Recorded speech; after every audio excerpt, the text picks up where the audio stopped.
The child sat by her father's grave at dawn, whispering a wish that would change a millionaire's life forever. The dawn painted the sky in gentle strokes of pink and gold as 8-year-old Emily Anderson knelt beside her father's gravestone. Her small fingers traced the engraved letters, worn smooth by her daily visits.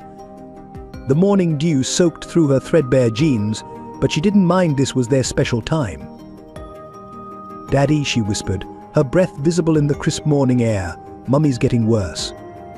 The hospital bills, her voice cracked as she placed a crumpled newspaper earned dollar bill beneath a small rock. "I'm trying my best, but it's not enough." Unknown to Emily, William Crawford stood frozen behind a nearby oak tree. The billionaire CEO had come to visit his daughter's grave, only to witness this intimate moment. The child's words echoed his own daughter's last wish before the accident. "Daddy, promise you'll help others when I'm gone." His hands trembled as he watched the little girl bow her head in prayer. In the heart of Boston's working-class district, Sarah and Emily Anderson's small apartment told a story of quiet desperation. The wallpaper peeled at the corners, and the single bedroom they shared held 2 narrow beds, separated by a nightstand picked up from a neighbor's yard sale. Every morning, Emily would wake before sunrise to help her mother, whose trembling hands could no longer button her own shirt without assistance. Sarah Anderson, once a respected financial analyst, now struggled through each day battling stage 4 cancer and the crushing weight of false accusations. 3 years ago, she had been wrongfully terminated from Crawford Technologies, branded a thief, and blacklisted from the financial industry. The embezzlement charges, though later dropped for lack of evidence, had left an indelible mark on her reputation. No company would risk hiring the Crawford embezzler, as the newspapers had dubbed her. At school, Emily faced her own daily battles. The whispers followed her through the hallways of Boston Elementary. That's the thief's daughter. Lunch hours found her hiding in the library, pretending to read while eating the meager sandwiches she'd prepared herself. Her once pristine school uniform, now faded and mended multiple times, became another source of ridicule. Yet she held her head high, remembering her mother's words, "Our dignity is something they can't take from us." The 8-year-old had taken on responsibilities far beyond her years.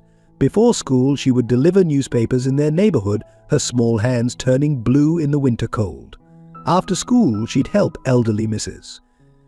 Thompson with her groceries for a few extra dollars, then rush home to prepare dinner before her mother returned from her night shift cleaning offices. The sight of her mother's fashionable business suits, now hanging like ghosts in their closet, served as a constant reminder of their fall from grace. And their neighbors, once friendly faces who'd attended their summer barbecues, now crossed the street to avoid conversation. The community that had once embraced them had turned its back, fear of association stronger than years of friendship. Only old Mrs. Thompson, herself a widow surviving on Social Security, occasionally slipped Emily extra groceries, pretending she couldn't eat them all herself. Sarah's medical bills piled up on their kitchen table like fallen autumn leaves, each one a reminder of their precarious situation. The experimental treatment that might save her life remained tantalizingly out of reach, its 6-figure price tag more than they could earn in a decade.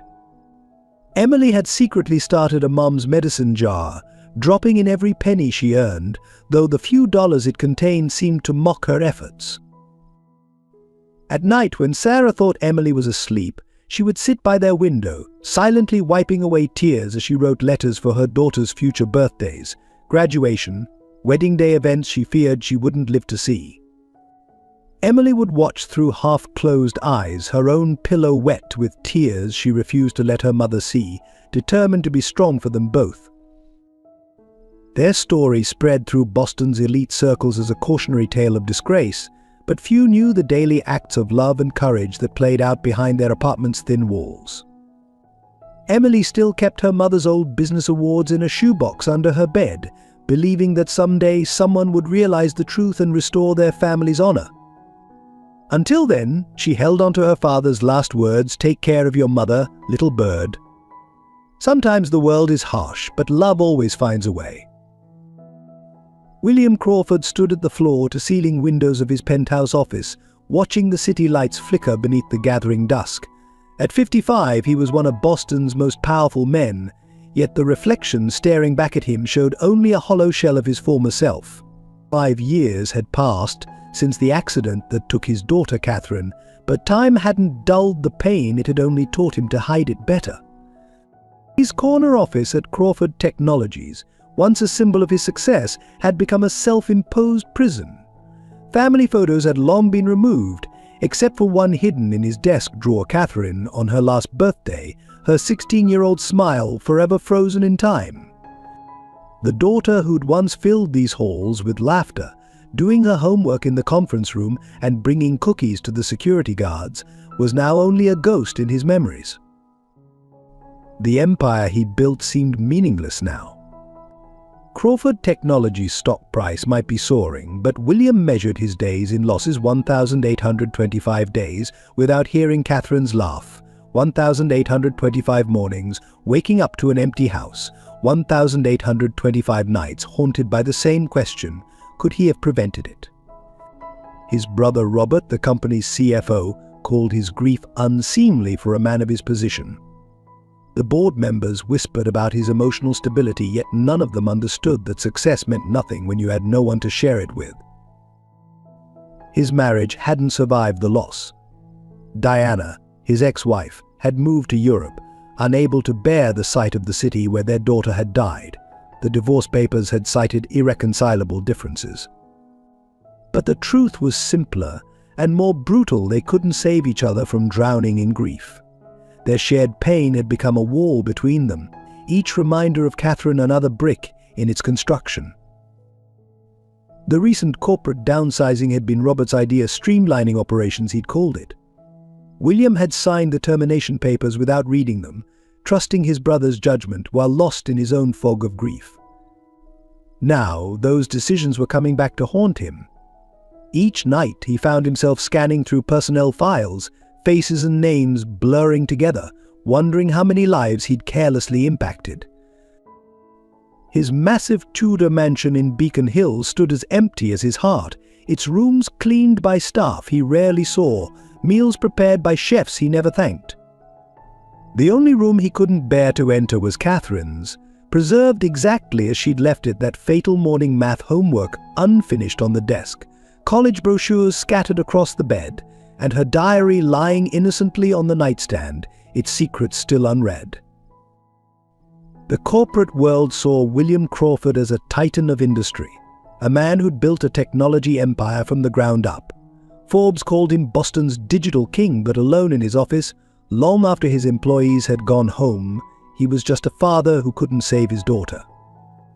The charity galas and board meetings that filled his calendar were poor substitutes for family dinners and weekend movies with Catherine. His brother Robert kept pushing him to move on, to consider retirement and let younger blood take the reins. But William knew the truth: work was all he had left. Without it, he'd have to face the silence, the emptiness, and the weight of all his regrets.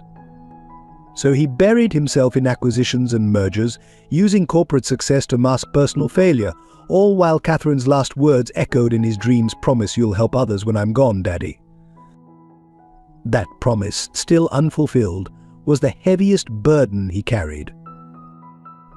The threads connecting the Andersons and the Crawfords ran deeper than anyone knew. 3 years ago, Sarah Anderson had been more than just another employee at Crawford Technologies. She had been the whistleblower who discovered financial irregularities in the company's Asian division. Her meticulous reports, filed through proper channels, had never reached William Crawford's desk. Instead, they had landed in Robert Crawford's hands, triggering a chain of events that would destroy one family and unknowingly wound another. Robert had moved swiftly, orchestrating an elaborate scheme to discredit Sarah before she could expose his illegal activities. The evidence he fabricated was flawless doctored bank statements, forged signatures, and manufactured security footage showing Sarah accessing restricted areas after hours.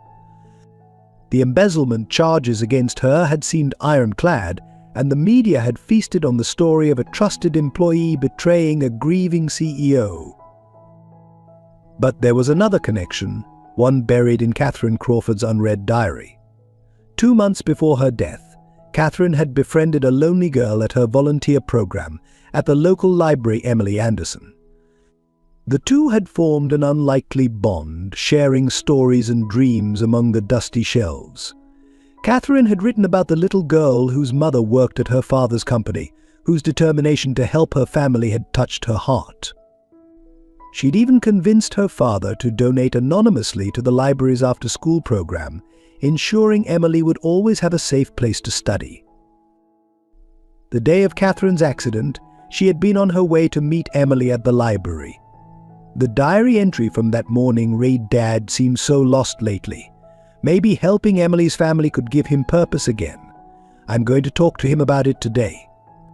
That conversation never happened, and the diary remained unopened in her room, its pages holding truths that could have changed everything. The community's reaction to Sarah's alleged crime had been swift and merciless. Former friends became accusers, neighbors became strangers, and doors that had once been open slammed shut. The local parish, where Sarah had volunteered for years, quietly removed her name from their helper lists. The PTA, which she had once chaired, asked her to step down for the good of the school. The isolation was complete and crushing. Only Mrs. Thompson, who had known Sarah since she was a child, stood firmly by the Andersons. She had witnessed Sarah's integrity firsthand over decades and refused to believe the accusations. But in the face of overwhelming public opinion and media condemnation, her lone voice of support seemed to echo in a void. The elderly widow had watched helplessly as her young neighbors' lives unraveled, able to offer little more than sympathy and the occasional home-cooked meal. The truth of Sarah's innocence lay buried in encrypted files on Robert Crawford's private server, alongside evidence of his own extensive fraud. Each day he walked the corporate halls as a respected executive, while Sarah scrubbed those same floors at night, their paths crossing without recognition in the stark difference between day and night shifts. The irony was lost on no one except those who could have changed it. The morning Emily found her mother unconscious on the bathroom floor changed everything. Sarah's stockpile of generic pain medications lay scattered across the cold tiles, an empty bottle clutched in her lifeless hand. The sight burned itself into Emily's 8-year-old memory, her mother's usually neat hair splayed across the floor, her work uniform still crisp despite her crumpled form, and a tear-stained note that began, "My dearest Emily, please forgive me." The next hours passed in a blur of sirens, harsh hospital lights, and pitying glances from medical staff. Emily sat alone in the sterile waiting room, her small frame drowning in an adult-sized chair, clutching her mother's purse like a lifeline. The emergency room nurse had tried to contact their listed family members, only to be met with curt refusals and disconnected calls. "We don't associate with thieves," Emily heard one relative say through the phone's tinny speaker. When Sarah regained consciousness, the hospital's response was swift but cruel. Without insurance, and with outstanding bills from her cancer treatments, they could only hold her for the legally required 24 hours. The attending physician, Dr. Martinez, fought to extend her stay, arguing for psychiatric observation, but hospital administration remained unmoved. "We're running a hospital, not a charity," the administrator had said, loud enough for Emily to hear through the thin door. The local news picked up the story, not out of compassion but sensation. Disgraced Crawford executive attempts suicide ran as a sidebar in the Boston Herald, reducing Sarah's despair to a footnote in her own scandal. Online comments ranged from mockery to outright celebration, with some suggesting she should have finished the job to spare taxpayers the burden of her care. Emily, searching for information about her mother's condition, found these comments late at night on the library computer, each word a fresh wound to her young heart. School became impossible. News of Sarah's suicide attempt spread through the hallways like wildfire, transforming typical childhood teasing into something darker. Emily's teacher found her hiding in the supply closet during lunch, having retreated there after classmates left printouts of the news articles on her desk. The school counselor suggested she take some time off to process a gentle euphemism for what amounted to forced isolation. Mrs. Thompson, their elderly neighbor, became their sole lifeline. She took Emily in during Sarah's brief hospital stay, her social security check stretched even thinner to feed an extra mouth. The old woman's arthritis gnarled hands prepared comfort food from her own childhood meatloaf and mashed potatoes, chicken soup, with homemade noodles attempting to nourish not just Emily's body but her battered spirit. The hospital bills from the suicide attempt added another mountain to their existing financial avalanche. Sarah, still weak but driven by necessity, returned to work just 3 days later. Emily would watch her mother apply concealer to dark circles each morning, hands trembling as she pinned on her cleaning service name tag, the same hands that had once confidently presented financial projections in Crawford Technologies' boardroom. The final blow came when Child Protective Services arrived for a routine wellness check. The social worker, though kind, made it clear that Sarah's attempt and their financial situation had raised red flags. Emily listened from her bedroom as the woman discussed temporary placement options and the child's best interests, each phrase striking terror into her heart. That night, she made a decision that would change everything. She would leave school entirely to work full-time, consequences be damned. Sarah found Emily's withdrawal paperwork hidden under her mattress the next morning. The sight of her daughter's careful signature on the forms, clearly practiced to look adult, broke something in her that even the suicide attempt hadn't touched. She watched Emily sleeping, small hands still stained with newspaper ink from her morning route, and made her own decision. She would fight not just for herself, but for the little girl who deserved so much more than a mother who tried to leave her behind. William Crawford's investigation began the morning after he overheard Emily's prayer, though he hadn't meant to start one at all. A simple background check on Sarah Anderson had cascaded into something far more disturbing. Sitting in his home office, surrounded by stacks of personnel files and financial reports, he felt the first stirrings of doubt about the empire he'd built. The official record painted Sarah Anderson as a skilled manipulator who had embezzled millions through a complex scheme of false accounts. Yet inconsistencies nagged at him. The timing of her termination coincided perfectly with a major audit of their Asian operations. The evidence had appeared almost too conveniently, and her spotless decade-long employment record contradicted the portrait of a master fraudster. His first red flag came from the company's internal security logs. The timestamps showing Sarah accessing restricted servers occurred while she was documented giving a presentation to the entire financial department. When he questioned his head of security about this discrepancy, the man grew nervous, eventually admitting that Robert Crawford had personally ordered those logs modified. Robert's reaction to William's subtle inquiries proved telling. Why dig up old scandals his brother had snapped during their weekly dinner? The woman's guilty. The matter's settled. But William noticed how Robert's hands shook as he reached for his wine glass, how his eyes darted away when questioned about specific details of the investigation.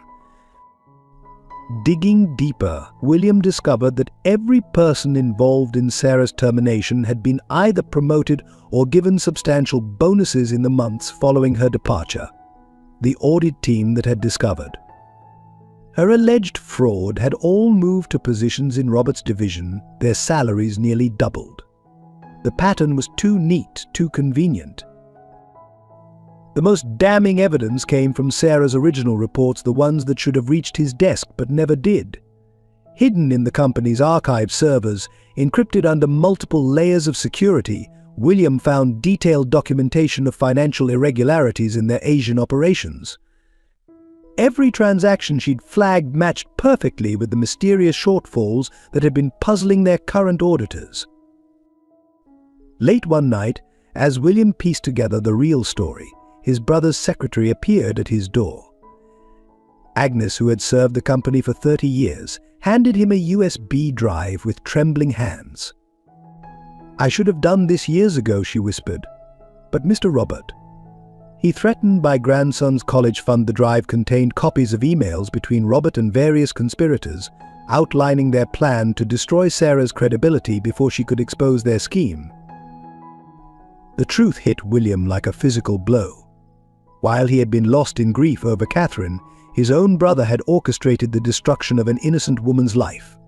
The same brother who had urged him to move on, who had handled all the unpleasant details of running the company, had been systematically looting it while framing others for his crimes. William's hands shook as he reviewed Sarah's current situation, a single mother battling cancer, working as a night cleaner in the very building where she'd once been a respected analyst. Her daughter, the same age Catherine had been when she first dreamed of helping others, selling newspapers before dawn to buy her mother's medications. The weight of his negligence, his failure to protect his employees while lost in personal grief, felt crushing. But it was the final piece of evidence that broke him completely. In a forgotten email thread, Robert discussed Emily Anderson. Specifically, the kid could be a problem. She's too smart, asks too many questions. Might need to arrange an accident if she starts digging. The casual cruelty of threatening a child, of plotting to silence a family completely, revealed a monster wearing his brother's face. William's first anonymous intervention came through the hospital. A private foundation newly created and registered in Delaware paid off all of Sarah's outstanding medical bills. The hospital administrator, who had been so cold, suddenly became remarkably accommodating, offering access to experimental treatments and private rooms. The foundation's paperwork, handled through layers of lawyers and trusts, was impeccable, leaving no trace back to William Crawford. Emily noticed the changes first. The aggressive collection calls stopped. Her mother's prescriptions, previously rationed like precious gems, were now filled without question. The same pharmacy that had once refused them credit now offered home delivery. When Sarah tried to inquire about the foundation, she hit wall after wall of polite but firm private bankers who would only say her case met their funding criteria. The community's reaction to this mysterious benefactor ranged from suspicious to hostile. Rumors spread that Sarah had found another mark, that she was blackmailing someone powerful. The local paper ran a snide piece questioning the convenient timing of this financial rescue, suggesting investigations into her alleged fraud should be reopened. Former friends who had abandoned them now returned, curious about the source of their apparent salvation. William watched from afar as his intervention rippled through their lives. He arranged everything through intermediaries, each helper bound by strict confidentiality agreements. A scholarship foundation contacted Emily's school about their gifted student program, covering her educational expenses. An anonymous donor provided gift cards to local grocery stores. A medical transport service appeared to take Sarah to her treatments. But William's careful plans hit an unexpected obstacle: Sarah's pride. She refused several of the offered services, insisting on working despite her condition. Emily found her mother crying over the foundation's letters late one night, torn between desperate need and fear of accepting help that might be withdrawn as suddenly as it appeared. "We've learned the hard way, haven't we, sweetheart?" Sarah had whispered, holding Emily close. "If something seems too good to be true." The neighborhood watched this drama unfold with mixed reactions. Mrs. Thompson alone seemed genuinely relieved, though she harbored suspicions about the benefactor's identity. She'd noticed the expensive black car that sometimes parked at the cemetery entrance during Emily's morning visits, had seen the distinguished-looking man who watched from a distance with red-rimmed eyes. Sarah's cancer treatments began showing promising results, but each piece of good news came with a shadow of anxiety. She couldn't shake the feeling that accepting this help might lead to another devastating fall. During her night shifts at Crawford Technologies, she would pause sometimes, looking up at the executive floors where she once worked, wondering if her guardian angel might be closer than she imagined. Emily, however, bloomed under the reduced pressure. With basic needs met, her natural intelligence and resilience shone through. Her teachers noted improved concentration, better grades, a return of the spark that hardship had nearly extinguished. She still visited her father's grave each morning, but now her prayers included thanks for their mysterious helper. Despite the anonymous foundation's support, Sarah's condition took a devastating turn in early winter. The experimental treatment that had shown such promise began to fail, her body rejecting the medication that had given them hope. The specialist at Boston General delivered the news with clinical detachment. Without a more aggressive and significantly more expensive treatment protocol, her chances of survival were dropping rapidly. The Foundation's representative, a polite but firm woman named Ms. Richardson, explained that their funding had reached its predetermined limit. The new treatment, costing nearly $900,000, fell well outside their scope. Sarah received this news with quiet dignity, but Emily, hiding behind the consultation room door, watched her mother's hands tremble as she signed the refusal of treatment forms. That night, for the first time since her suicide attempt, Sarah broke down completely. Emily found her in Catherine's old room at Crawford Technologies, where she was cleaning, surrounded by knocked-over trash bins, clutching a framed photo she'd found in a desk drawer. The photo showed a younger, happier version of William Crawford with his daughter, the same girl who, unknown to them, had once been Emily's library friend. The rejection from the hospital's board was particularly cruel. Despite Dr. Martinez's passionate advocacy, they refused to proceed with the treatment without advance payment. "We're not in the business of providing charity care." The chief administrator stated during a board meeting, not realizing Emily was curled up beneath a waiting room chair, having sneaked in to plead her mother's case. "If we make an exception for her, where do we draw the line?" News of Sarah's declining health spread through the office building's night shift workers. Her colleagues, other cleaners, security guards, maintenance staff began collecting money among themselves.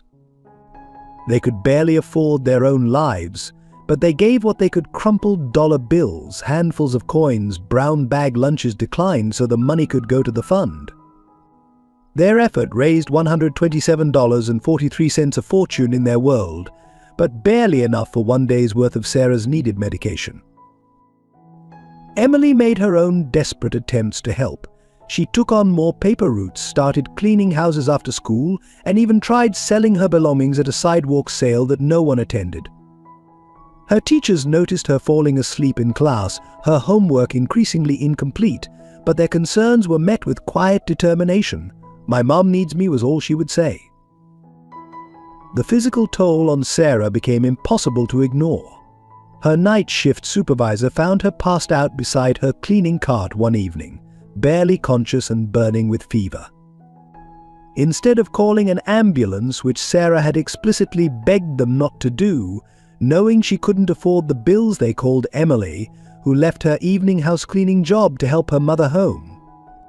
Local media, which had once vilified Sarah as a thief, now painted her as an object of pity. A local news station ran a feature story from corporate criminal to cleaning crew: the fall of Sarah Anderson. The piece, while seemingly sympathetic, subtly reinforced her guilt, suggesting her current situation was karmic justice for her alleged crimes. Emily smashed their home's only television after watching it. Mrs. Thompson, witnessing the family's desperation, made her own sacrifice.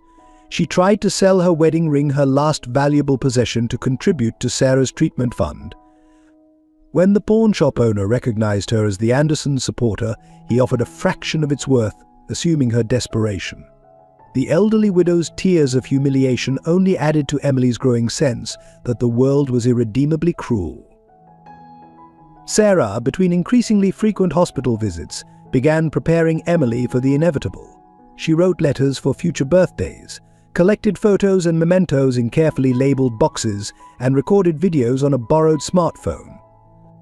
Each night she added to a journal filled with advice, recipes, and memories, a guidebook for the life she wouldn't be there to guide her daughter through. Emily pretended not to notice these preparations, but each night she would sneak into her mother's room just to watch her breathe. William Crawford faced the most challenging decision of his life in his mahogany-paneled office, staring at two documents before him. On the left, A contract to sell Crawford Technologies to a multinational corporation, a deal worth billions that would give him the personal funds to save Sarah Anderson. On the right, evidence of his brother's crimes, enough to destroy Robert but potentially tank the company's stock and eliminate any chance of funding Sarah's treatment. Robert had sensed his brother's investigation and moved aggressively to counter it. That morning, he'd called an emergency board meeting, presenting a motion to force William into early retirement, citing emotional instability and erratic business decisions. The board, concerned about recent anonymous donations cutting into profits, seemed receptive. The same members who had once praised William's leadership now avoided his eyes, their loyalty swaying with the promise of profitable change. The potential buyers, Global Tech Solutions, had made their conditions clear. Any scandal or significant management changes before the sale would void their offer. William knew that exposing Robert's crimes would torpedo the deal, but staying silent meant allowing his brother to continue destroying lives. The weight of Sarah's declining health pressed against his conscience, while Catherine's last wish echoed in his mind, "Promise you'll help others, Daddy." His ex-wife Diana, hearing of his dilemma, called from Paris for the first time in years. "You couldn't save our daughter," she reminded him, her voice crackling with static and old pain. "Don't destroy yourself trying to save everyone else." Her words, meant to dissuade him, only strengthened his resolve. He'd failed one daughter, he wouldn't fail another. The company's legal team, sensing trouble, presented him with a gag order regarding Sarah's case. They argued that any admission of wrongdoing in her termination could open the company to massive lawsuits. Think of the shareholders, they urged, as if stock prices outweighed human lives. William thought instead of Emily selling papers in the snow to buy her mother medicine. Robert's threat came next, delivered over an expensive bottle of wine at their mother's house. "If you pursue this," he said quietly, "I'll ensure everyone knows how your grief over Catherine made you miss the signs of corporate theft. Your negligence enabled everything Sarah Anderson did." The lie was crafted to wound, targeting William's deepest guilt about his years of emotional absence. The corporate machine William had built was turning against him. Board members who had attended Catherine's funeral, who had sent flowers and condolences, now whispered about his unhealthy obsession with Sarah's case. They suggested grief counseling, medical leave, anything to remove him from the equation before he could disrupt their profitable status quo. His decision was complicated by the discovery that several board members were unknowingly involved in Robert's schemes. Exposing his brother would likely lead to their arrests as well, destroying families who were genuinely ignorant of the fraud they'd been drawn into. The ripple effects would impact thousands of employees who depended on Crawford Technologies for their livelihoods. In a cruel twist, Sarah's condition had become public enough to affect company stock. Shareholders worried about potential liability if she died, fearing her story might prompt investigations into other terminations. The same people who had condemned her now saw her survival as necessary for their financial interests, but not enough to actually help her. William found himself standing in the hospital parking lot late one night, watching Sarah slowly make her way to her cleaning shift, her body bent with pain but her head still held high. The security cameras caught him nearly approaching her several times, only to turn away, torn between the desperate need to apologize and the knowledge that his help, tainted by years of negligence, might not be welcome. The truth emerged in the most unexpected way. While clearing out Catherine's room, a task he'd postponed for 5 years, William found a worn library card tucked inside her diary. The discovery led him to the Boston Public Library, where an elderly librarian remembered Catherine and her young friend, a little girl named Emily Anderson, who still came to study there. The diary's pages revealed a connection that shattered William's world. Catherine had written extensively about Emily, describing their afternoon conversations among the bookshelves.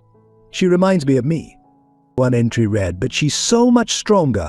While I complain about Dad working late, she's working herself to help her mom. I wish Dad could meet her, maybe helping them would help heal his heart too." The final entry, dated the day of the accident, struck him like a physical blow. Meeting Emily at the library today? Mom says Sarah Anderson got fired from Dad's company last week. EM's devastated. There must be some mistake. Dad would never let something like this happen if he knew the truth. I'll talk to him tonight. That conversation never happened. Catherine had died en route to meet Emily, carrying a folder of evidence she'd gathered about Sarah's case. In a cruel twist of fate, Sarah had been the one to help Catherine adjust to her parents' divorce 2 years earlier. During lunch breaks, she'd noticed the teenager sitting alone in the company courtyard and had started sharing her homemade cookies, offering a sympathetic ear. Catherine's diary detailed these moments. Mrs. Anderson understands what it's like when your family falls apart. She says sometimes things have to break completely before they can be rebuilt stronger. The library's security footage from that period showed something remarkable. On days when William had cancelled plans with Catherine due to work, Sarah had stayed late, helping her with calculus homework or simply listening to her dreams of becoming a human rights lawyer. The same woman he'd allowed to be destroyed had been quietly caring for his daughter when he couldn't. Mrs. Thompson, during one of her visits to Emily, recognized Catherine's photo on the mantel. Such a sweet girl, she remarked, unaware of William's connection. She would bring Emily books from her own collection, saying every child deserved a chance to escape into stories. The elderly woman's casual comment revealed years of interconnected kindness that had gone unnoticed. Emily's school essays, which William obtained through the Scholarship Foundation, painted a devastating picture.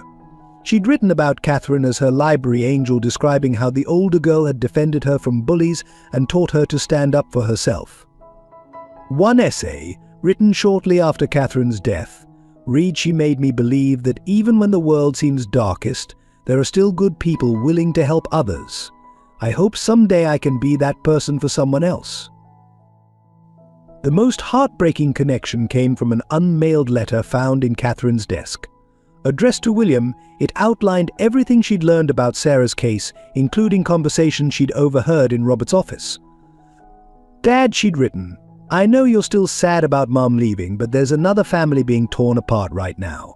You always taught me that having power means having responsibility. Please help them.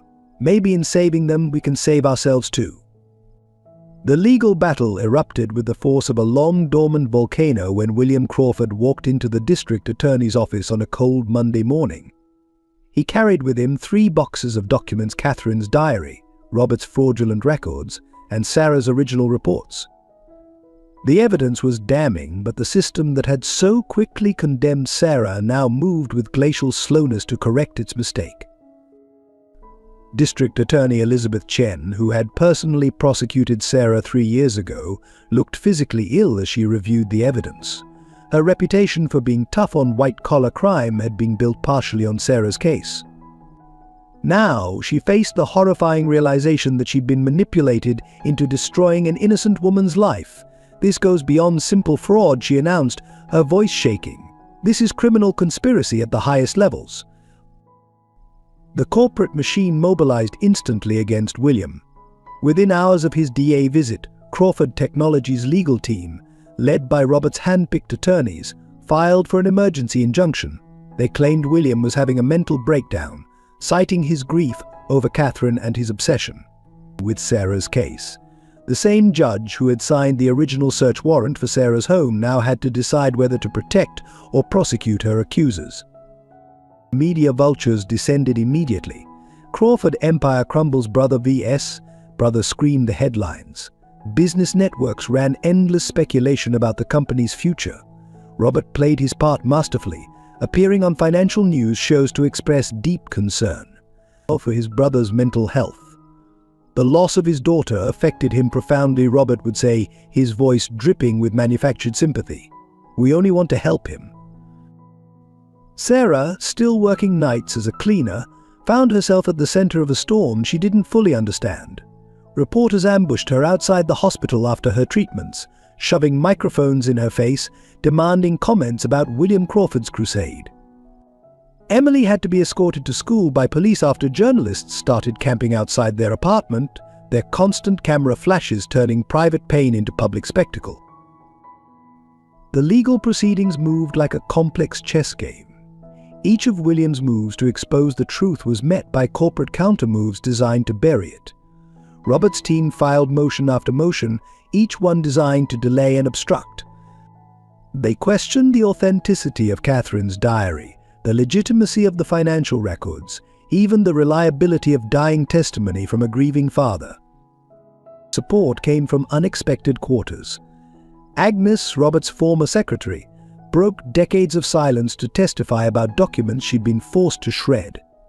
Junior analysts, who had watched Sarah's destruction in terrified silence, now stepped forward with saved emails and hidden files. Even the hospital staff who had treated Catherine began sharing stories of Sarah's kindness during the teenager's visits. The turning point came when William's ex-wife Diana flew in from Paris to testify. Her appearance in court silenced the whispers about William's mental state. "My former husband," she declared, her voice steady, "has never been more sane or more himself than he is now. This is the man I married, someone who would risk everything to right a wrong. Our daughter would be proud." The cost was enormous. Crawford Technologies' stock plummeted as more evidence emerged. Long-term clients began distancing themselves from the company. Board members resigned rather than face potential indictment. The charitable foundation William had created to help Sarah now faced scrutiny, with Robert's team arguing it was proof of manipulation rather than restitution. But the most painful battles happened outside the courtroom. Emily, trying to protect her weakening mother from stress, took on the role of family spokesperson. The sight of a 9-year-old girl standing on courthouse steps, calmly answering hostile questions about her mother's character, moved even the most hardened reporters. "My mom taught me that truth always comes out," she would say, her small voice carrying an adult's wisdom. Sometimes it just needs help to find its way. As the legal battle raged in the courts, profound changes were taking place in the lives of everyone involved. William Crawford, once known for his imposing corporate presence, underwent the most visible transformation. He sold his Beacon Hill mansion, moved into a modest apartment near the courthouse, and began personally attending Sarah's medical appointments, though always maintaining a respectful distance. The once powerful CEO started carrying a worn copy of Catherine's diary everywhere, reading it during court recesses. People who had known him for decades barely recognized the man who now spoke softly but firmly about corporate responsibility and human dignity. His former board members watched in disbelief as he liquidated his personal assets to fund both the legal battle and Sarah's continuing treatment, saying simply, "Some things matter more than money." Sarah's transformation was more subtle but equally profound. As evidence of her innocence mounted, her spine straightened, her voice grew stronger. She began keeping a journal of her own, documenting everything for Emily's future. "I want her to know," she wrote, "that sometimes justice comes late, but it comes during her chemotherapy sessions." She started counseling other patients, her own struggle giving her words deep authenticity. Emily, thrust into a spotlight she never wanted, evolved from a scared little girl into a poised young advocate. Her school presentations about truth and justice moved teachers to tears. She started a support group for children of sick parents, turning her pain into purpose. The local paper, which had once published cruel speculation about her mother, now ran a feature calling her Boston's youngest warrior for justice. Robert Crawford's transformation took a darker turn. As his carefully constructed world crumbled, his polished exterior cracked. During depositions, his hands shook uncontrollably. Staff reported him shredding documents at 3 a.m., muttering about betrayal. The man who had orchestrated Sarah's downfall now jumped at shadows, seeing accusers around every corner. His wife filed for divorce, taking their children to her parents' home in Connecticut. Mrs. Thompson, the elderly neighbor who had stood by the Andersons, found her own life changing. Other neighbors, ashamed of their previous behavior, began helping her with groceries and home repairs. She became a symbol of loyalty in the community. Her small acts of kindness during the Andersons' darkest days now held up as an example of true friendship. Diana Crawford, William's ex-wife, found herself drawn back into a life she had fled. The woman who had escaped to Paris to avoid memories of Catherine now spent hours with Emily, seeing in the child echoes of her own daughter's compassion. She postponed her return to France indefinitely, renting an apartment near the hospital where Sarah received treatment. The hospital staff who had once treated Sarah with cold professionalism underwent their own evolution. Dr. Martinez, who had fought for her care, established a foundation to help patients caught in similar situations. Nurses who had witnessed her dignity in suffering became her fierce advocates. The hospital administrator who had denied her care was forced to resign after public outcry. William's legal team, initially skeptical of risking their careers on this case, became passionate crusaders. They worked around the clock, many refusing payment, saying this case reminded them why they became lawyers. The youngest associate, fresh from law school, told reporters, "Some cases change the law, this one is changing us." The most remarkable transformation occurred in the relationship between William and Emily. Though they rarely spoke directly, their courthouse encounters held a deep understanding. He would nod respectfully when passing her in the hallway. She would leave small drawings on his legal pad, simple sketches of butterflies and suns, symbols of hope from a child who had every reason to despair. Their silent communication spoke volumes about forgiveness and redemption. The web of connections between the Andersons and Crawfords grew more intricate as the case progressed. Former Crawford Technologies employees began organizing nightly vigils outside Sarah's apartment, their candles forming a protective circle of light. Many were faces she remembered from her analyst days, people who had once turned away in shame or fear. Now they came forward with casseroles, childcare offers, and tearful apologies. Diana Crawford discovered that Sarah had kept every drawing Catherine had ever given her, carefully preserved in a plastic sleeve inside her cleaning cart. The two women spent an evening going through them together, their shared grief over Catherine creating a bridge neither had expected. When Sarah's strength failed during chemo sessions, it was Diana who sat with her, reading passages from Catherine's diary that mentioned their library meetings. Emily found an unexpected ally in William's personal assistant, Margaret, who had known Catherine since she was a toddler. The older woman recognized Catherine's mannerisms in Emily's determined chin tilt and unflinching honesty. She began leaving books on Emily's regular library seat, the same classics Catherine had loved, each with a small note of encouragement tucked inside. Their shared love of literature created a safe space amid the chaos. The hospital became a surprising nexus of connection. Dr. Martinez discovered that his own daughter had been one of the students Sarah had tutored during her lunch breaks at Crawford Technologies. Other hospital staff came forward with similar stories. Sarah had helped their children with math homework, advised them on college applications, offered comfort during family crises. These personal testimonies transformed the hospital's institutional stance, leading to a complete review of their charity care policies. Mrs. Thompson's small apartment became an unofficial headquarters for what the media dubbed the Anderson Alliance. Neighbors who had once shunned them now crowded her living room, organizing fundraisers and support schedules. The elderly widow's conviction in Sarah's innocence had never wavered, and her quiet dignity shamed many into reconsidering their earlier judgments. William found himself drawn to these gatherings, though he never entered. He would park across the street, watching the warm light spill from Mrs. Thompson's windows, seeing shadows of community being rebuilt. It reminded him of Catherine's last school report, found in her diary. True justice isn't just about courts and laws, it's about restoring broken connections. The courthouse staff, witnesses to the daily drama, became invested in their own ways. The security guard who had watched Emily do homework in the hallway started bringing extra sandwiches from home. The stenographer offered her weekend tutoring services. The janitor, an immigrant who barely spoke English, left origami cranes on Emily's usual bench, a symbol of hope and healing from his culture. Local businesses, initially hesitant to be associated with the controversy, began taking sides. The coffee shop where Sarah had worked as a barista during college put up a tip jar for her treatment fund. The bookstore where Catherine and Emily had spent countless hours created a scholarship program in their names. Even the newspaper that had once vilified Sarah ran a series of retractions, their editor publicly apologizing for their rush to judgment.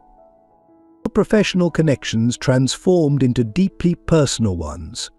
William's lawyers became regular visitors at the hospital, their children joining Emily's support group for kids with sick parents.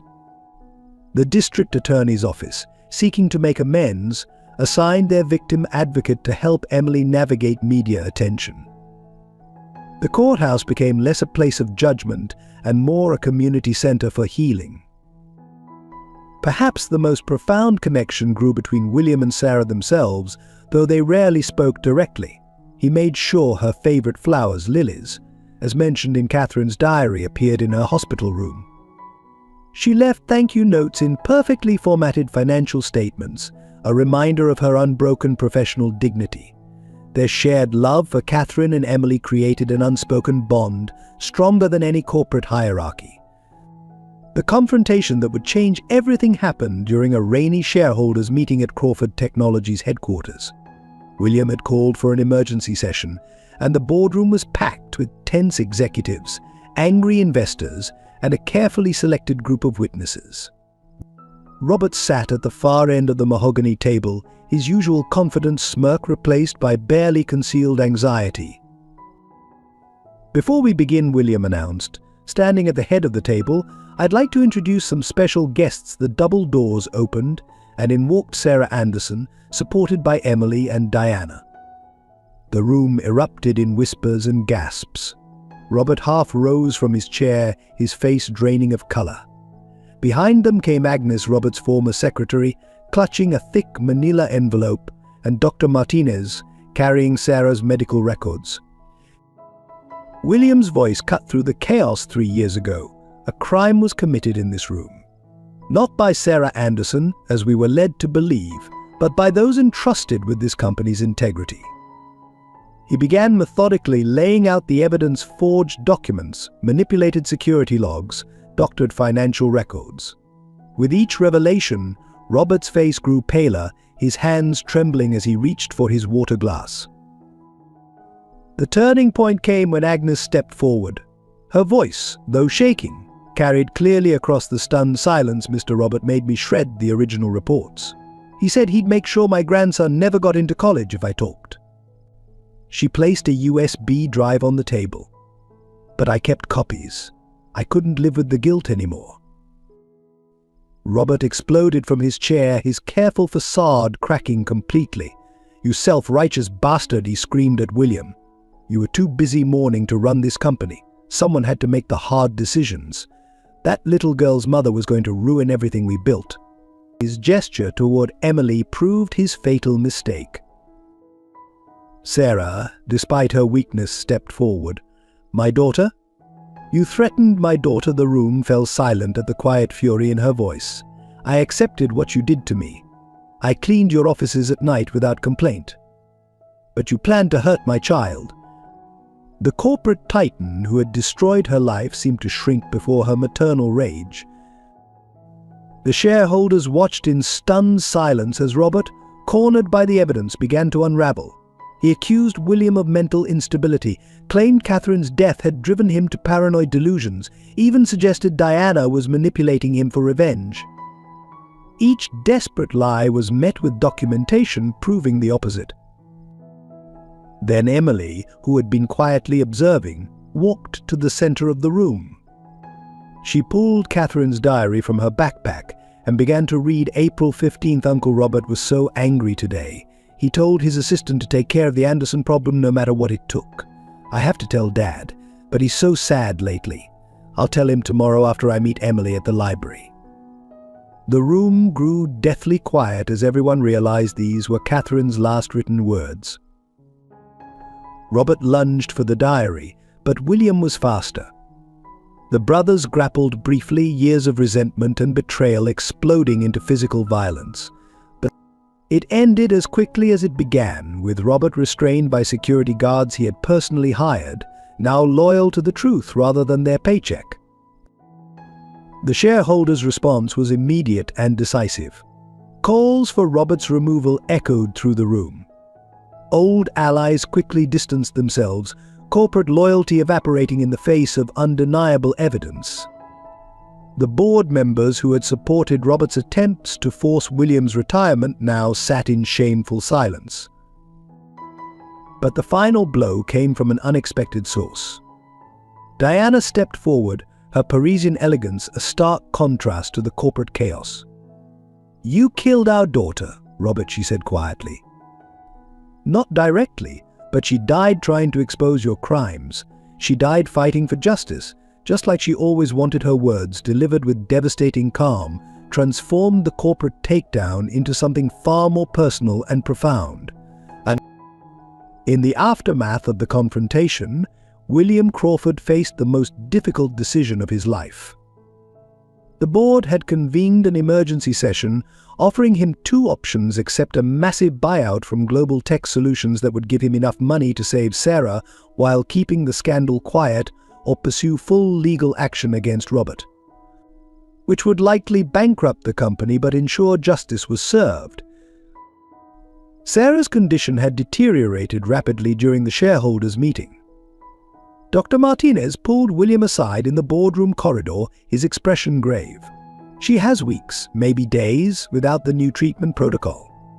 The stress of today hasn't helped." The doctor's words echoed in William's mind as he stared at the contract before him. One signature could save her life, but at what cost to justice? Emily found him in Catherine's old office later that night, surrounded by medical bills and legal documents.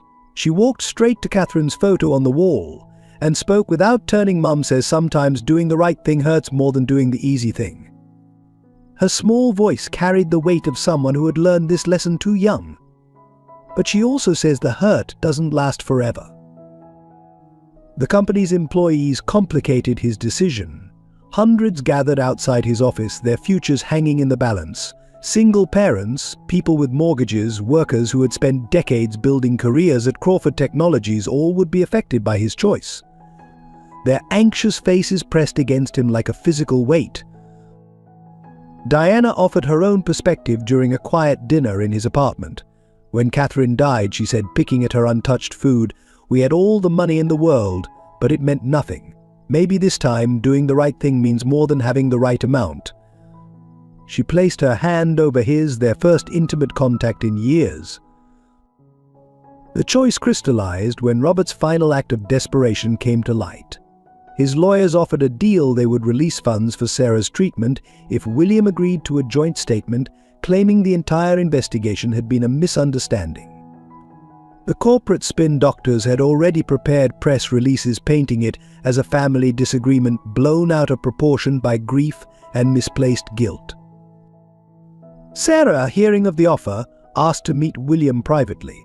Despite her weakened state, she insisted on walking into his office unassisted. "Your daughter," she said, settling carefully into a chair, "once told me that true strength isn't about winning, but about choosing what's worth fighting for. I won't let you compromise her memory to save me." The board grew increasingly desperate as the company's stock continued to plummet. They presented William with reports showing the ripple effects of a bankruptcy: pension funds wiped out, small investors ruined, local businesses dependent on Crawford Technologies forced to close. Each potential consequence felt like a weight around his neck. William spent a night in Catherine's untouched room, reading and rereading her diary. Near dawn, he found an entry he'd missed. "Dad always says money is just a tool, not a purpose. I think he's forgotten that lately. Maybe that's why he seems so lost." The words, written in his daughter's hopeful hand, seemed to reach across time with their simple wisdom. The choice, when he finally made it, came with devastating clarity. At the next board meeting, William declined the buyout offer. Instead, he announced a full investigation into all company practices, beginning with his own failures as CEO. He would sell his personal assets to fund Sarah's treatment, and the company would face whatever consequences truth demanded. Emily was waiting outside the boardroom when he emerged. Without a word, she took his hand and led him to the window. Below, Sarah stood in the morning light, her face turned up toward them. She offered a small wave, and in that gesture William saw the future Catherine had dreamed of, one where doing right mattered more than being right. The legal battle that followed William's decision shook Boston's corporate world to its foundation. As Crawford Technology stock plunged and investors fled, the city watched in fascination as one of its most powerful families waged war against itself. Robert's legal team launched a scorched earth defense, attacking William's mental state, Sarah's credibility, and even Emily's testimonies. The courthouse became a daily battlefield. Each morning, reporters clustered around the entrance, capturing the parade of witnesses, former employees testifying about Robert's threats, financial experts explaining the complex fraud, and medical professionals documenting Sarah's declining health. The proceedings took on the air of a modern morality play, with the city divided between those who saw William as a hero and those who considered him a traitor to his class. Sarah's testimony proved the emotional center of the trial.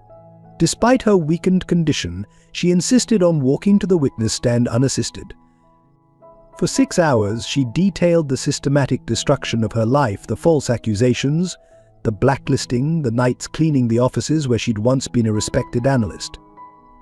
When Robert's lawyer suggested she had orchestrated the entire situation to gain William's sympathy, she responded with quiet dignity, "Sir, I didn't ask for justice. Justice demanded itself." Emily's turn on the stand changed the trial's tone entirely. The sight of a 9-year-old girl calmly describing how she sold newspapers before dawn to buy her mother's medicine silenced even Robert's most aggressive defenders. When asked why she hadn't sought help earlier, her response haunted the courtroom. "Adults kept telling me this was justice. I thought maybe I just didn't understand what justice meant." Robert's defense crumbled when his own wife took the stand.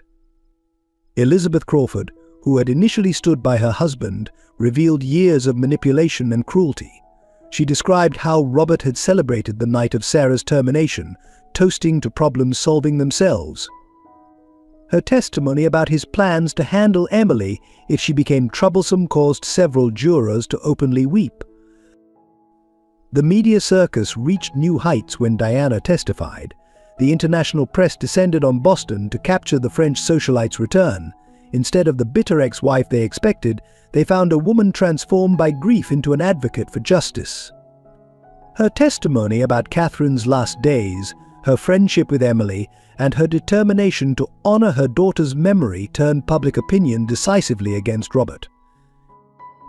William's testimony lasted 3 days. He shouldered his own guilt openly, acknowledging how his grief-stricken neglect had allowed Robert's crimes to flourish. "I failed Sarah Anderson," he admitted.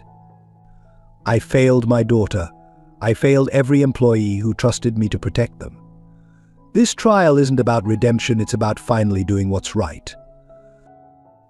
The prosecution's final piece of evidence proved devastating. Catherine's complete diary, read aloud in court. Her detailed observations of Robert's schemes, interwoven with her hopes for Emily's future and her father's healing, left no doubt about the truth. The last entry, written hours before her death, became the trial's emotional crescendo. If we don't stand up for people like Emily and her mom, then all our success means nothing. Mrs. Thompson provided the trial's most unexpected testimony. The elderly widow shuffled to the stand and proceeded to demolish Robert's character with devastating precision.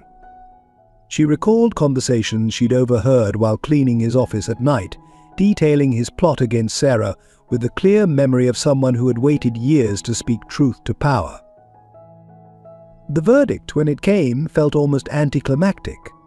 Robert Crawford was found guilty on all counts: fraud, conspiracy, witness tampering, and criminal threatening. The judge, noting the particular cruelty of his actions toward a sick mother and her child, imposed the maximum sentence. As he was led away in handcuffs, Robert turned to his brother and spat out his final betrayal. "She was never worth all this. Catherine would be alive if she hadn't been playing hero." Victory in court came with a devastating price tag. Crawford Technologies, once a titan of Boston's business world, began to crumble. The stock price plummeted to historic lows, triggering a cascade of layoffs that affected thousands of employees. William watched helplessly as the company he'd built over 30 years imploded under the weight of truth. The personal cost proved even more severe. William's reputation in the business community, once sterling, lay in tatters.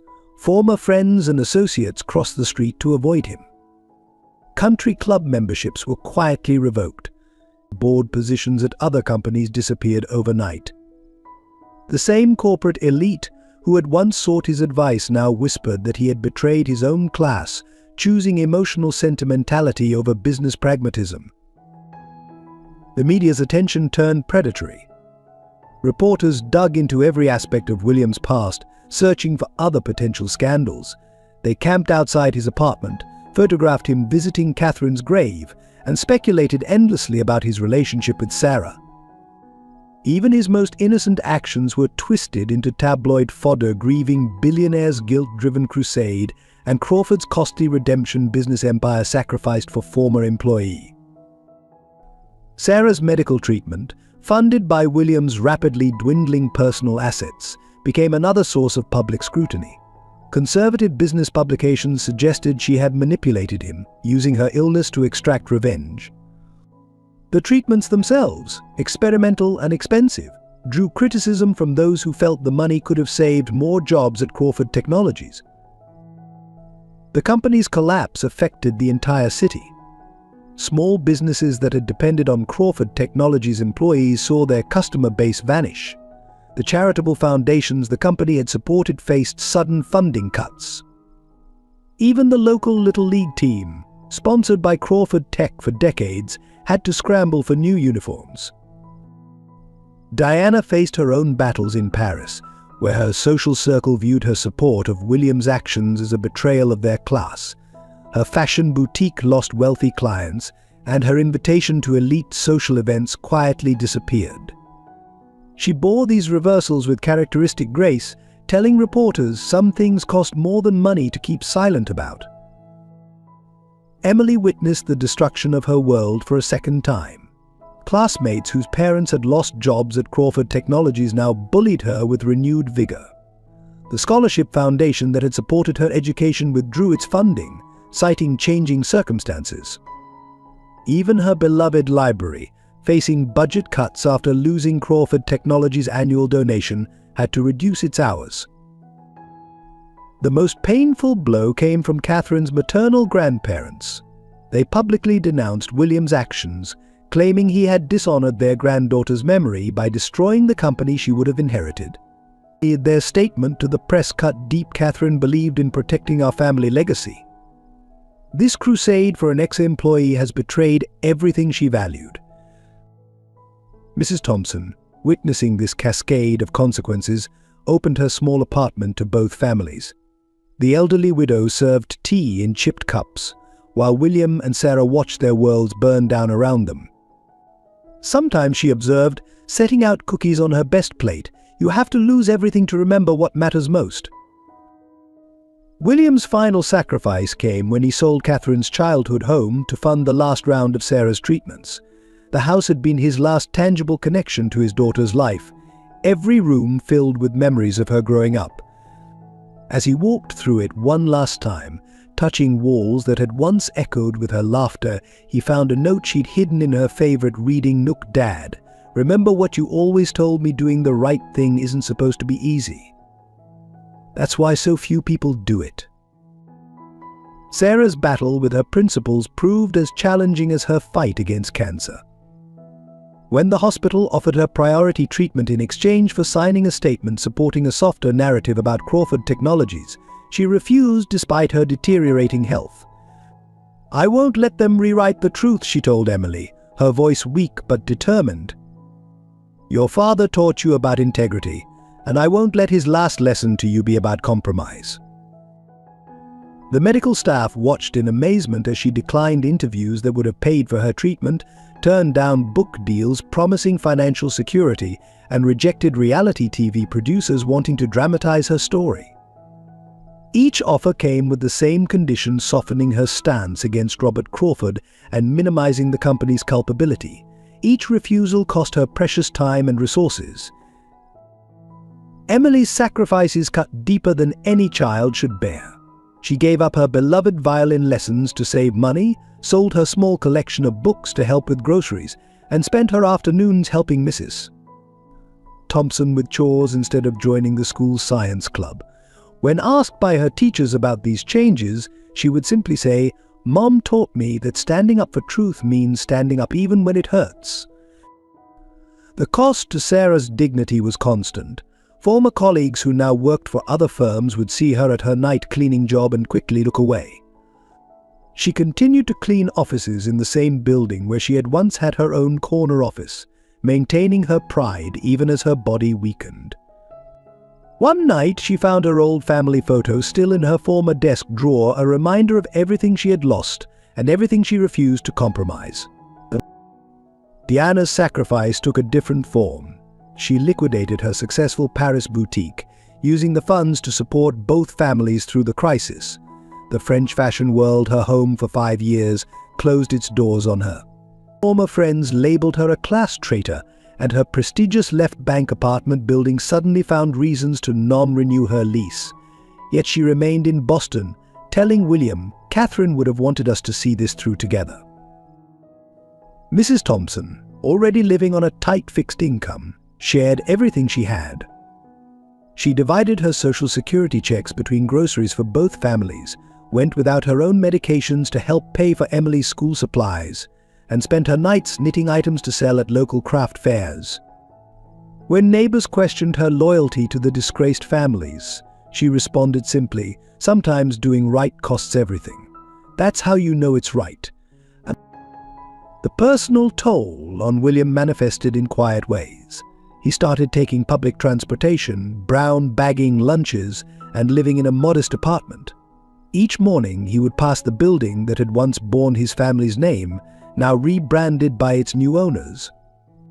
The doormen who had once greeted him with deference now pretended not to recognize him. His entire world had shrunk to the space between the courthouse, the hospital, and his small apartment. Emily's school life became increasingly isolated. Birthday party invitations stopped coming. Soccer teammates suddenly had no room in their carpool. Lunch tables emptied when she approached. The daughter of the woman who had destroyed Crawford Technologies and the man who had betrayed his class found herself in a social no man's land. Yet she held her head high, telling her mother, "Real friends stay even when things are hard. Catherine taught me that." The most poignant sacrifices were the small ones, the daily dignities surrendered in the name of truth. Sarah wearing her old business suits to clean toilets, maintaining her standards even as her body failed. Emily doing homework by candlelight to save on electricity. William selling his late wife's jewelry to pay for Emily's school books. Diana shopping at discount stores while her former clients strutted past in designer clothes she had once selected for them. These quiet sacrifices went largely unnoticed by the world, but they bound the unlikely family together in ways that wealth and status never could. As Mrs. Thompson observed while serving them dinner on mismatched plates, "Sometimes you have to lose the life you planned to find the life you were meant to live." The darkest period came during a bitter Boston winter when everything seemed to falter at once. Sarah's treatments began failing, their effectiveness diminishing even as the costs mounted. The doctors spoke in hushed tones about making her comfortable, words that echoed through hospital corridors like a death knell. Emily overheard these conversations from her usual hiding spot behind the nurse's station, her small hands clutching her mother's worn appointment book. William faced his own demons in the pre-dawn hours, sitting in Catherine's emptied room, surrounded by the ghostly outlines where her furniture had once stood. The house's sale was final, and the new owners wanted him out by month's end. Each night he found himself talking to Catherine's memory, questioning every decision, wondering if the cost of truth had been too high. The silence that answered him grew heavier with each passing night. The isolation reached its peak during the holiday season. The annual Crawford family Christmas party, once a highlight of Boston's social calendar, now proceeded without them. Through the restaurant windows, William and Diana watched their former friends and family celebrate, their exclusion made more painful by the warmth and light they could see but not share. Emily, passing by with her mother's medications, pressed her small hand against the cold glass, leaving a print like a tiny star.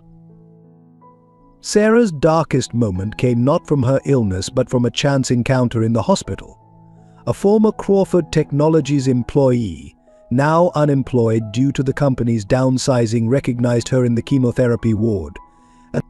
The woman's husband had also lost his job in the collapse, and their insurance had been terminated. "Are you happy now?" she hissed at Sarah. "Was your revenge worth all our family's suffering?" Sarah spent that night vomiting, and not from the chemotherapy. The media's cruelty reached new depths. A prominent business magazine published a scathing article titled "The True Cost of Conscience: How One Man's Moral Crusade Destroyed Thousands of Lives." The piece detailed every job lost, every pension reduced, every small business affected by Crawford Technologies' collapse. They ran it with a split image on one side, Sarah in her analyst days on the other, the empty corporate headquarters with its darkened windows. Emily's school life descended into a special kind of hell. During a history lesson about justice and civil rights, a teacher used Crawford Technologies as a negative example of emotional decision-making overwhelming business necessity. Emily sat through the entire lecture, tears sliding silently down her face, as her classmates stared and whispered. That afternoon she found her locker plastered with printouts of articles about her mother's crimes. Diana hit her low point during a forced visit to Paris to settle her boutique's bankruptcy.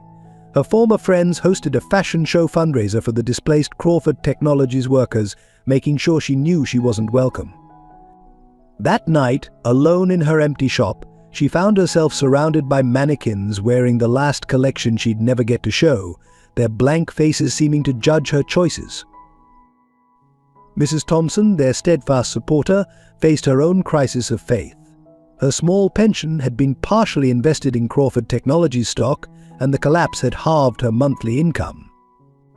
One particularly cold night, unable to afford both heat and her heart medication, she sat in her darkened apartment wearing 3 sweaters, questioning whether her loyalty had been wise. The next morning she still shared her last tea bags with Sarah and Emily. Even the city itself seemed to turn against them. Charitable foundations that had once competed for William's patronage now returned his personal donations. Community organizations removed Sarah from their volunteer lists. The library where Catherine and Emily had first met posted signs prohibiting non-patrons from using their facilities, a direct response to Emily doing her homework there to save on electricity. In these darkest moments, their only comfort came from each other. They gathered in Mrs. Thompson's small apartment, sharing meager meals and precious warmth, finding strength in their shared commitment to truth. As Emily noted in her diary, echoing words Catherine had once written, "Maybe the darkness is so deep because we're getting closer to the light." The tide began to turn on a snowy Tuesday morning when Agnes, Robert's former secretary, suffered a stroke. As she lay in the hospital, she insisted on speaking to William, her words slurred but urgent. Her grandson, now a junior analyst at a competing firm, brought her a small safety deposit box key. "I kept everything," she whispered. "Catherine knew. She helped me hide it all." The safety deposit box contained a treasure trove of evidence, original documents, unauthorized wire transfer records, and most damaging of all, Robert's personal journal. But the true revelation came from a series of emails between Catherine and Agnes, showing that William's daughter had been building her own case against her uncle for months before her death.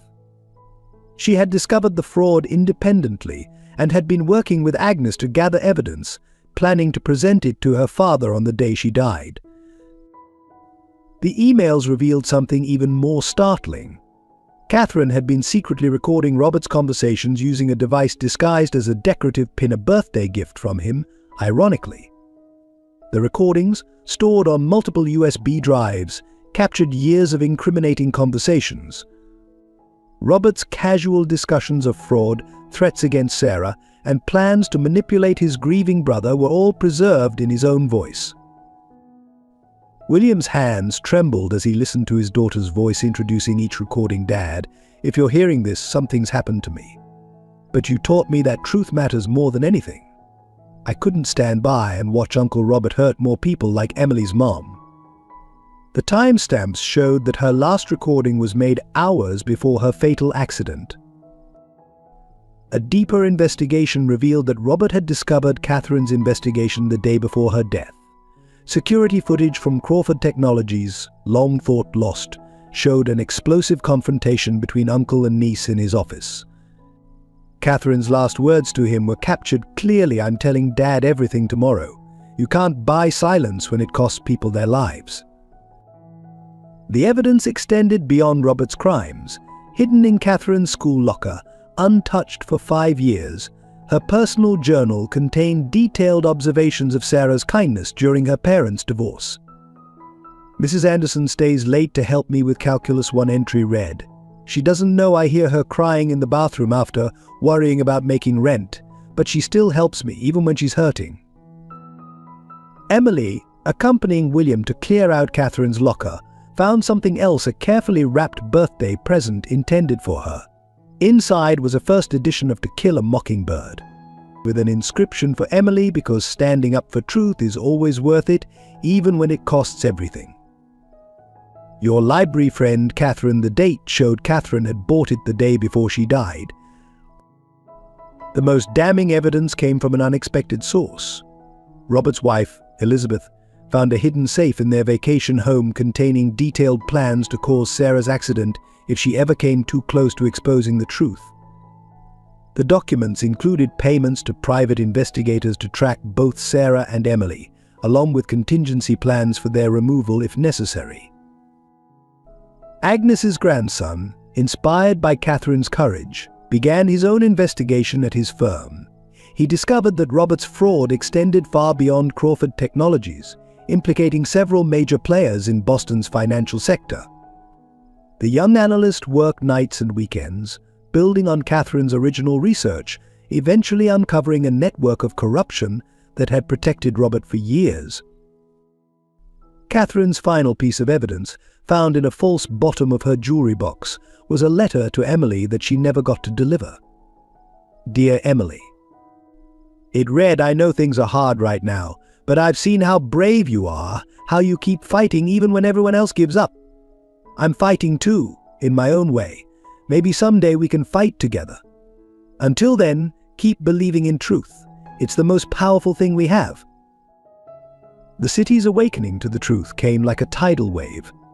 The Boston Globe ran a front page exposed titled "The True Heroes of Crawford Technologies: A Daughter's Sacrifice, A Father's Redemption." The story, featuring Catherine's photographs alongside Emily's, drew parallels between two girls who chose truth over comfort, justice over security. The public response was immediate and overwhelming. Former employees who had blamed Sarah for their job losses now held candlelight vigils outside her hospital room. They carried signs reading, "We're sorry and truth matters more than money." Many shared their own stories of Robert's intimidation, creating a tapestry of testimony that validated Catherine's findings.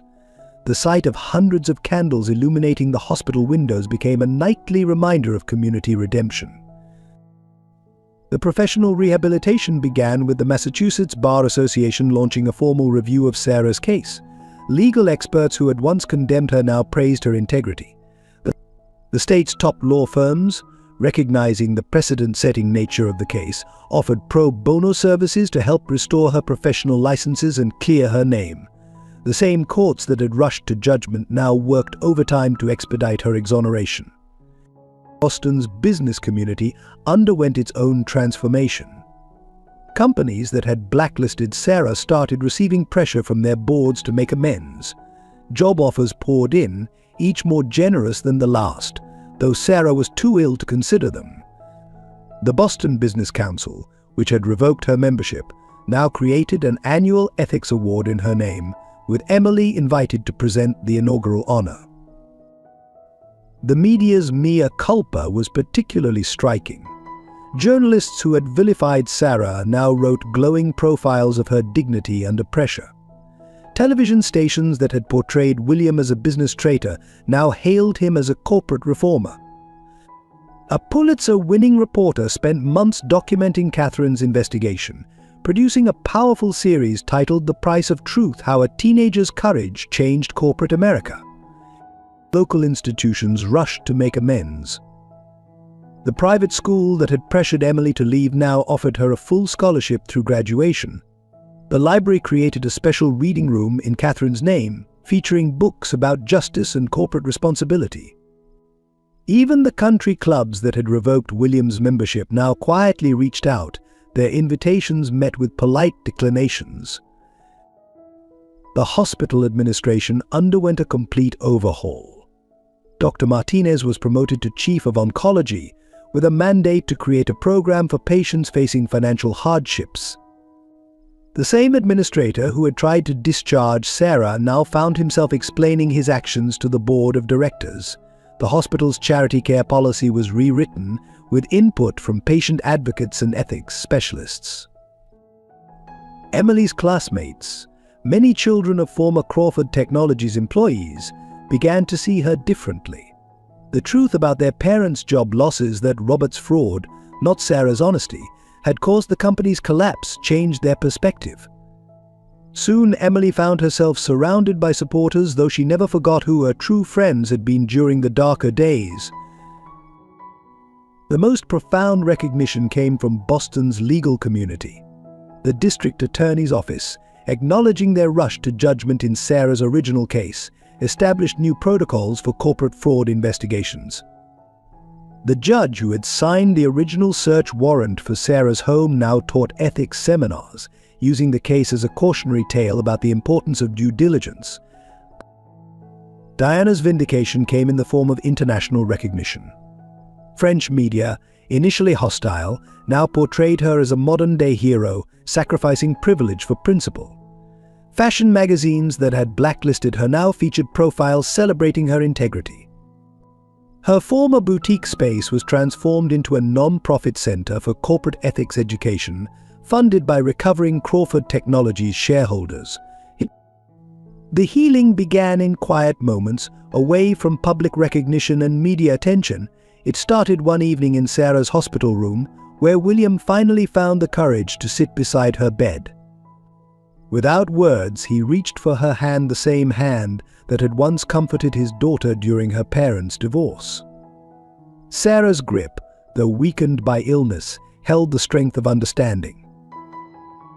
Diana and Emily forged their own connection through Catherine's memory.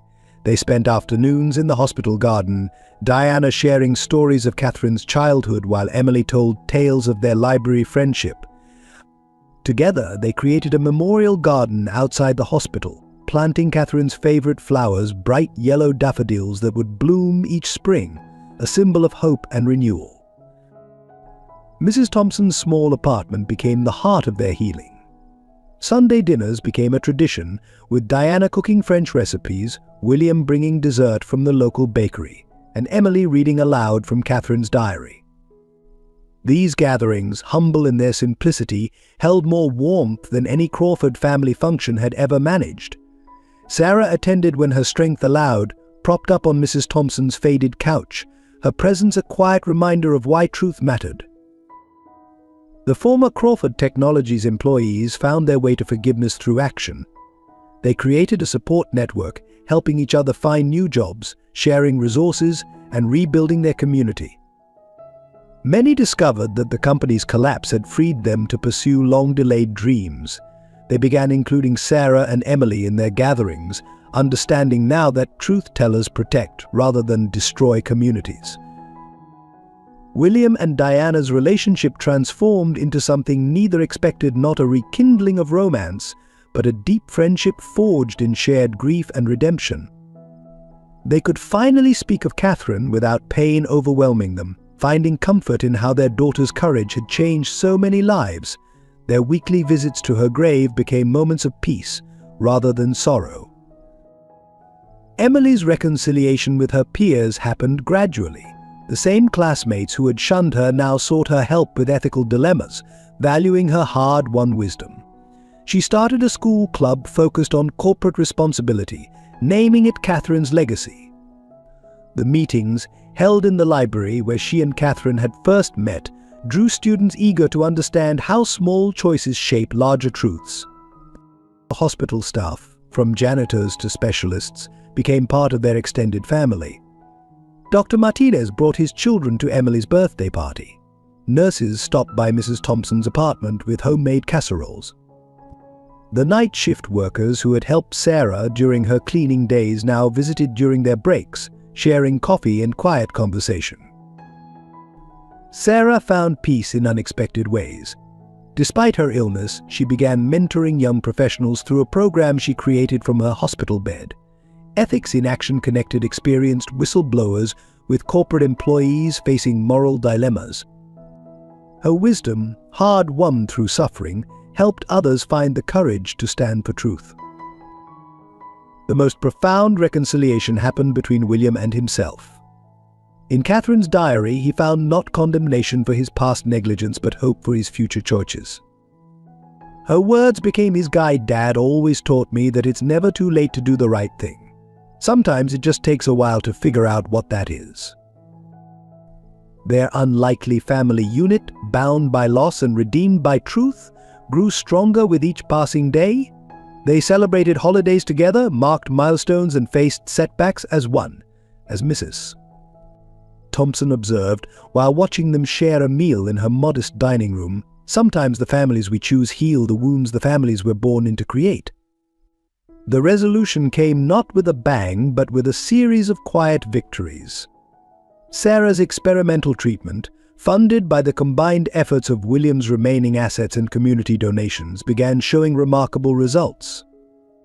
Her oncologist, Dr. Martinez, called it a medical miracle, but those who knew her understood it was her unwavering spirit that had kept her fighting. The legal system finally delivered its complete vindication. In a special hearing, the judge not only cleared Sarah's name but also issued a formal apology from the bench. "The court failed you," she declared, her voice carrying through the hushed courtroom. "Your steadfast dignity in the face of injustice has taught us all a valuable lesson." The record was sealed, her professional licenses restored, and her reputation fully rehabilitated.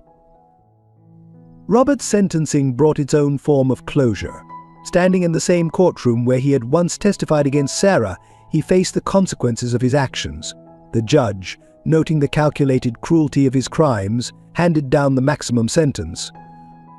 As he was led away, Robert caught sight of Catherine's photograph on the evidence table, his niece's smile a final reminder of the truth he had tried to bury. Crawford Technologies emerged from its ashes in an unexpected way. A group of former employees, led by Agnes's grandson, purchased the company's remaining assets. They rebuilt it as a worker-owned cooperative, with ethics and transparency at its core. The first board meeting was held in the library, where Catherine and Emily had once shared their dreams of justice. William found his new purpose in establishing the Catherine Crawford Foundation for Corporate Ethics. The foundation, housed in his daughter's former reading room at the library, provided support for whistleblowers and their families. Sarah, growing stronger each day, became its first executive director, working from a modified office in her home as she continued her recovery. Emily's academic achievements earned her a full scholarship to Catherine's dream school. During her acceptance speech, she spoke about the power of truth and the importance of standing firm in the face of adversity. The audience, including many former Crawford Technologies employees and their children, gave her a standing ovation that lasted several minutes. Mrs. Thompson's small apartment, which had sheltered them through their darkest days, became a regular gathering place for their expanded family. Sunday dinners continued, now filled with laughter and hope rather than worry and fear. The elderly widow would sit at the head of her table, surveying the unlikely family she had helped forge, her faith in human goodness fully restored. "Would you like me to continue with Section 9.b New Beginnings? Copyright 9 billion, Vietnam Doan Van, Yuko viet du so tu da dua ra. Dua ra so tu kan vietit it 9.b. New beginnings 500 words. Spring brought new beginnings along with the daffodils in Catherine's memorial garden. Sarah, now in remission, took tentative steps back into the professional world as a guest lecturer at Boston University's Business Ethics program. Her first lecture, titled The Price and Value of Truth, drew students from across the campus. Among them sat William and Emily, their hearts swelling with pride as Sarah shared their story with a new generation. The Catherine Crawford Foundation flourished under its unique partnership. William provided the business expertise, while Sarah brought the hard-earned wisdom of experience. Together, they created programs that went beyond mere whistleblower protection, focusing on cultivating ethical corporate cultures from the ground up. Their first initiative, a scholarship program for children of whistleblowers, named Emily as its inaugural recipient. Diana made Boston her permanent home, converting her fashion expertise into a social enterprise. She launched Second Chances, a boutique that provided professional wardrobes and interview coaching to women rebuilding their careers after corporate retaliation. Sarah's story had inspired her to help others reclaim their professional dignity along with their truth. Emily's transformation continued to inspire her peers. Her school club, Catherine's Legacy, expanded to other schools across Boston. She organized ethics debates, mentored younger students, and shared her story with a wisdom beyond her years. The library where she and Catherine had first met became the headquarters for their youth leadership programs. Mrs. Thompson's apartment building underwent its own transformation. The foundation purchased it, renovating the units while ensuring long-term residents like Mrs. Thompson could stay at their current rents. The building's community room was renamed Thompson Hall, becoming a meeting space for ethics workshops and support groups. The reformed Crawford Technologies, under its new cooperative ownership, established itself as a model of corporate responsibility. They created an annual ethics award in Catherine's name, with Sarah and William serving as honorary judges. The company's new mission statement, displayed prominently in their lobby, read, "Truth is our most valuable asset." William found unexpected joy in teaching business ethics at local colleges. His classes, combining practical experience with moral philosophy, became some of the most popular on campus.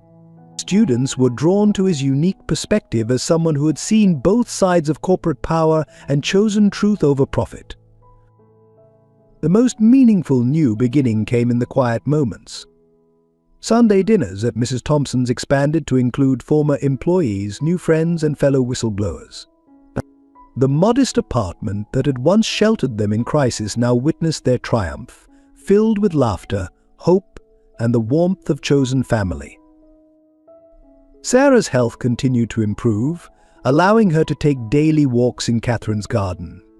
Often she would find Emily there, doing homework on the same bench where Catherine had once sat. These moments of peaceful connection, mother and daughter surrounded by blooming flowers and butterflies, became their daily reminder that truth, though costly, brings its own rewards. The story of the Andersons and Crawfords became more than a tale of corporate scandal and redemption. It evolved into a lesson about the transformative power of truth and the unexpected ways healing can occur. Their journey proved that justice, though sometimes delayed, arrives in its own time, carried forward by the courage of those who refuse to surrender their integrity. Emily captured this essence in her college application essay. Years later, truth isn't just about facts and evidence. It's about the courage to stand firm when everything around you crumbles. My mother taught me that dignity can't be taken, only surrendered. Catherine showed me that one person's courage can change countless lives. And William proved that it's never too late to choose right over easy.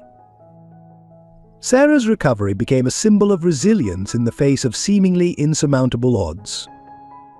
Her regular speaking engagements at business schools across the country carried a simple but powerful message: the cost of truth may seem too high in the moment, but the cost of silence compounds interest on your soul forever. Students would sit spellbound as she described cleaning the offices where she had once been an executive, maintaining her dignity even when all seemed lost. The Catherine Crawford Foundation's annual report included a quote from Catherine's diary that became their guiding principle: "The measure of justice isn't in victories won or battles fought, but in the lives touched and the changes made." Sometimes the smallest act of courage creates ripples that change the entire ocean. These words, written by a teenager who saw injustice and refused to look away, continue to inspire new generations of truth-tellers. William's transformation from corporate titan to ethical guardian offered its own lesson. His journey from grief-stricken father to champion of justice demonstrated that redemption comes not from grand gestures but from daily choices to stand for what's right. As he often told his students, success isn't measured by what you gain, but by what you refuse to lose: your integrity, your compassion, your courage to stand for truth. The unlikely family they formed, brought together by loss, united by truth, and strengthened by love, became living proof that healing comes in unexpected ways. Their Sunday dinners at Mrs. Thompson's apartment, now a tradition spanning years, remained a testament to the family we choose and the bonds forged in adversity. In the end, the story's most profound message lay in its simplicity: truth, though costly, brings its own rewards. The garden where Emily and Catherine once shared dreams, where Sarah found healing, and where William discovered purpose, bloomed each spring with daffodils, bright yellow witnesses to the enduring power of courage, truth, and the unexpected ways love finds to heal what life breaks. Dear viewers, I hope this powerful story of truth, sacrifice, and redemption has touched your hearts as deeply as it has touched mine. The journey of Emily, Sarah, William, and Catherine shows us how courage and integrity can triumph even in the darkest times. What resonated most with you? Was it Sarah's unwavering dignity, Emily's remarkable strength, William's path to redemption, or Catherine's lasting legacy? Perhaps it was the beautiful message about how truth, though costly, brings its own rewards. Please share your thoughts in the comments below. What would you have done in their situation? How has their story influenced your perspective on standing up for what's right? Your insights and reflections mean a lot to this community. Let's discuss this compelling story together.